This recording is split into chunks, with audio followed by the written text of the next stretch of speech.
एक निश्चित ब्याज दर पर साधारण ब्याज सहित एक निश्चित धनराशि 3 वर्ष में 5,440 रुपये तथा 5 वर्ष में 6,400 रुपये हो जाती है।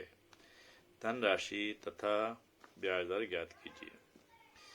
The amount of certain sum of money with simple interest at a certain rate of that interest is rupees 5,440 in 3 years and rupees 6,400 in 5 years. Find sum and rate interest.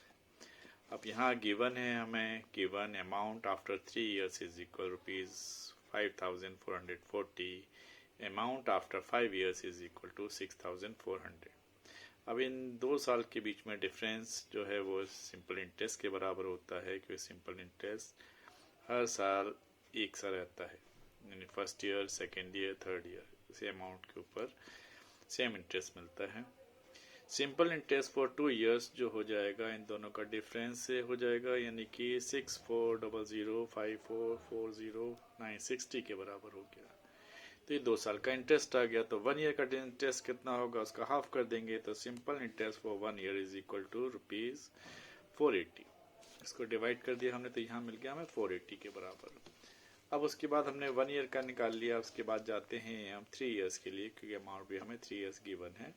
तो simple interest for 3 years, 3 years के लिए जा सकते हैं या 5 years के लिए जा सकते हैं, किसी के लिए भी जा सकते हैं आप। तो simple interest for 3 years is equal हो जाएगा 3 से मल्टीप्लाई कर दिया 1,440 रुपीज़। अब बहुत सिंपल है। सेकंड स्टेप्स प्रिंसिपल जो होगा सम ऑफ मनी वो होगा अमाउंट माइनस सिंपल इंटरेस्ट। तो दोनों का डिफरेंस निकाल दिया, दोनों का डिफरेंस आ गया रुपीज़ 4,000। ये क्या है, प्रिंसिपल यानी सम ऑफ मनी।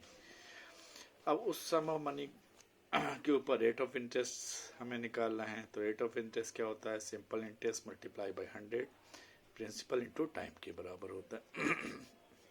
रिप्लेस किया 1,440 मल्टीप्लाई बाय 100, 4,000 मल्टीप्लाई बाय 3।